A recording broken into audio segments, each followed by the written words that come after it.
అందరికీ నమస్కారం.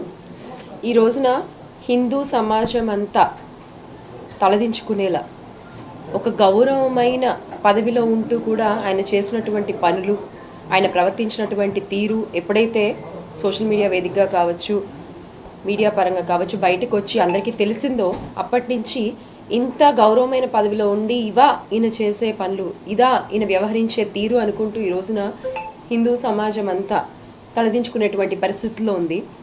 అటువంటి వ్యక్తి అంత పవిత్రమైన పదవికి అర్హుడు కాదు అని చెప్పి బిఆర్ నాయుడు గారిని ఆ పదవి నుండి, చైర్మన్ పదవి నుండి దించాలి, చైర్మన్ పదవికి రాజీనామా చేయాలి ఆయన తప్పు తెలుసుకుని అని శాంతియుతంగా వైఎస్ఆర్ కాంగ్రెస్ పార్టీ మహిళా కార్యకర్తలు అలాగే మిగతా కార్యకర్తలు అందరూ కూడా శాంతియుతంగా నిరసన తెలియజేస్తూ ఉంటే వాళ్ళ పైకి దాష్టికంగా చేసినటువంటి దాడి మనందరం కూడా చూసాం.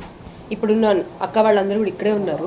వీళ్ళందరినీ కూడా మీద పడి రక్కేసి రక్తం వచ్చేలాగా మొహాల మీద అలాగే కొట్టి దాడులు చేసి, ఇక్కడ ఇంతకీ విషయం ఏంటంటే బాధితుల్ని తీసుకెళ్ళి అరెస్ట్ చేశారు.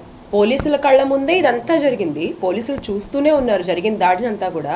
కానీ వాళ్ళని కాపాడి బాధితుల్ని తీసుకెళ్ళి అరెస్ట్ చేసి మహిళలని కూడా చూడకుండా సాయంత్రం 6 గంటల తర్వాత కూడా వాళ్ళని స్టేషన్లో ఉంచి మీరు ఏం చెప్పాలనుకుంటున్నారు? ఇదా మీరు వ్యవహరించే తీరు? మీకు తెలీదా ఈవినింగ్ 6 తర్వాత లాకప్లో సెల్లో ఉమెన్ని ఉంచకూడదు అన్న విషయం మీకు తెలీదా?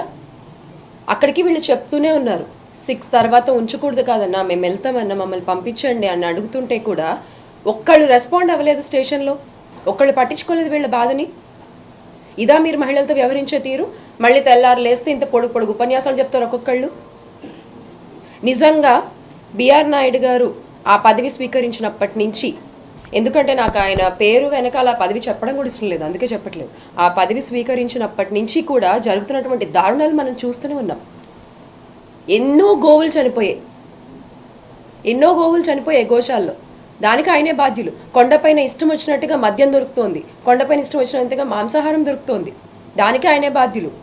భక్తులు తొక్కేసిన అట్లా చనిపోతున్నారు, దానికి ఆయనే బాధ్యులు. సరైన కనీసం క్యూ లైన్లో ఉండే వాళ్ళకి మంచినీటి సదుపాయం కూడా లేదు. మనం చూస్తూనే ఉన్న వీడియోలు సోషల్ మీడియాలో వస్తూ ఉన్నాయి కదా, మేము ఇంతసేపటి నుంచి గంటల తరబడి ఉన్నాం, కనీసం పట్టించుకునే వాళ్ళు లేరు, ఇదివరకు ఇలా ఉండేది కాదు అని భక్తులే మొరపెట్టుకున్నటువంటి పరిస్థితి ఈ రోజున కొండపైన చూస్తే. మొన్నటికి మొన్న లడ్డు వ్యవహారం అంటూ ఎంత దుమారం లేపారు, అసలు ఎన్ని అబద్ధాలు ప్రచారం చేశారు.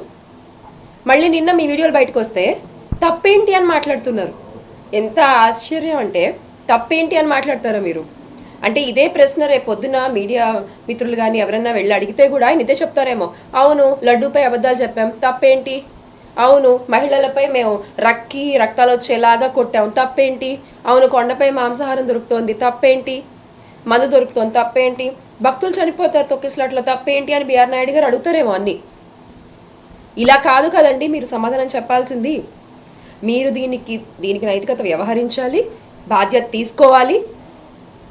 ఖచ్చితంగా మీరు చేసేటువంటి అన్యాయాలన్నీ కూడా భూమన కరుణాకర్ రెడ్డి గారి ఆధ్వర్యంలో, భూమన అమ్నయ్య గారి ఆధ్వర్యంలో ప్రతిరోజు కూడా మీరు మర్చిపోయినా మీరు చేసినటువంటి తప్పులు ఆ స్వామి వీళ్ళిద్దరి ద్వారా ప్రజలకు తెలియజేసేటువంటి కార్యక్రమం తీసుకున్నారు అని మా అందరికీ ఇప్పటికీ అర్థమైంది, భక్తులందరికీ ఇప్పుడే అర్థమైంది. ఎందుకంటే ఏ రోజైతే మీరు స్వామి ప్రసాదంలో వేలు పెట్టారో అప్పటి నుంచి మీ పతనం మొదలైంది.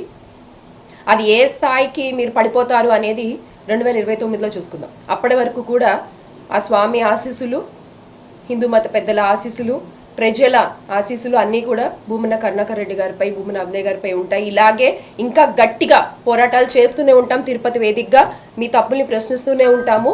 ఖచ్చితంగా మళ్ళీ జగన్మోహన్ రెడ్డి గారు ముఖ్యమంత్రి అయ్యి అప్పుడు మీ తప్పులకి సరైన శిక్షలు మీకు వేస్తారు అని మరొకసారి మీకు గుర్తు చేస్తూ జోహార్ YSR, make Andhra great again with Jagan అన్న. జై జగన్.